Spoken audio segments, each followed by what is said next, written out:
Paz a todos. Eu queria deixar mais uma mensagem no canal, porque muita gente diz que uma vez salvo, salvo para sempre. Mas o que a Bíblia nos fala de uma vez salvo, salvo para sempre? Eu separei alguns textos e vou estar passando essa mensagem para vocês. Será que é verídico isso? Uma vez salvo, salvo para sempre? Vamos aqui analisar aqui primeiro em 2 Pedro, no capítulo 2, no versículo 20, versículo 21 e 22, que diz assim: se tendo escapado das contaminações do mundo, por meio do conhecimento de nosso Senhor e Salvador Jesus Cristo, encontram-se novamente nelas, enredados e por elas dominados, estão em pior estado do que no princípio.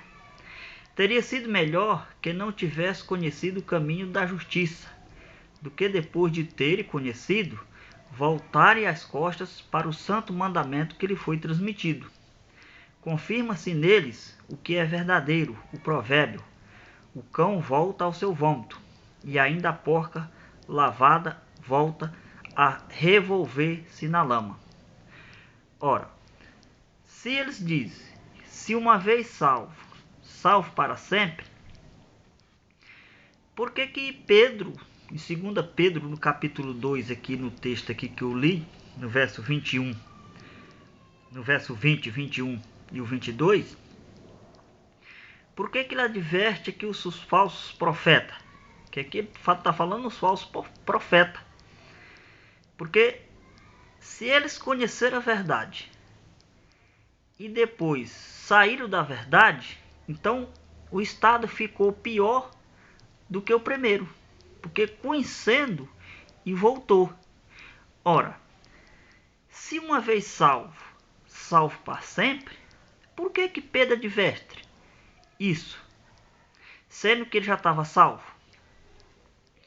Outro texto aqui que nós devemos analisar é lá em Mateus, lá no livro de Mateus, no capítulo 24, no verso 4, que diz assim: Jesus respondeu: cuidado, que ninguém os engane. Ora, o 5: porque muitos virão em meu nome dizendo, eu sou o Cristo, e enganarão a muitos. Então, por que Jesus falou isso? Cuidado, porque muitos virão em meu nome dizendo, eu sou o Cristo, e enganarão a muitos. Ora, se uma vez salvo, salvo para sempre, por que Jesus disse cuidado? Cuidado. Porque se uma vez salvo, salvo para sempre, então eu não devia me preocupar com nada. Outro texto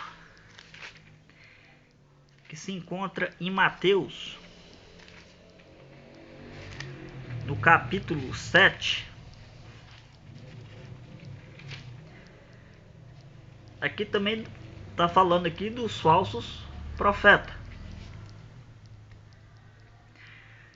Diz assim: portanto, aqui antes ele dá uma advertência que tem a porta estreita, a porta larga. Ele fala aqui que o falso profeta não pode gerar bons frutos. Então ele dá uma advertência aqui sobre os falsos profetas. Mateus 7. E o 24 aqui. Vamos ler do 24 aqui para o vídeo não ficar muito extenso.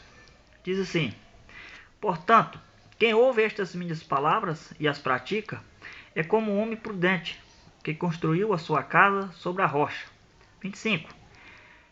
Caiu a chuva, transbordaram os rios, sopraram os ventos e deram contra aquela casa, e ela não caiu, porque tinha seu alicerce na rocha, ou seja, tinha um alicerce em Cristo Jesus, que Cristo é a rocha. Versículo 26. Mas quem ouve estas minhas palavras e não as pratica, é como um insensato, que construiu a sua casa sobre a areia. 27. Caiu a chuva, transbordaram os rios, sopraram os ventos e deram contra aquela casa, e ela caiu, e foi grande a sua queda.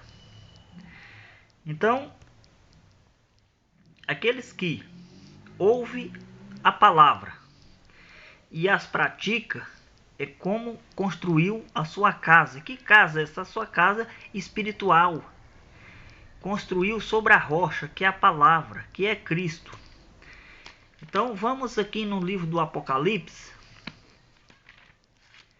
Livro do Apocalipse, no capítulo 21,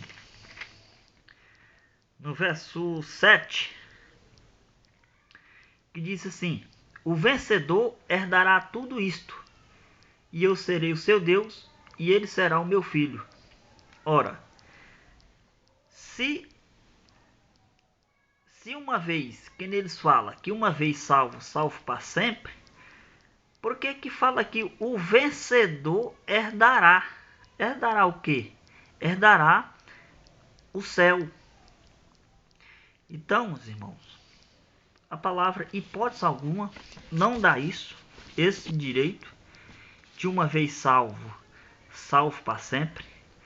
Cristo morreu por toda a humanidade, mas lá muito bem diz que é para todo aquele que crê, não pereça, mas tenha a vida eterna.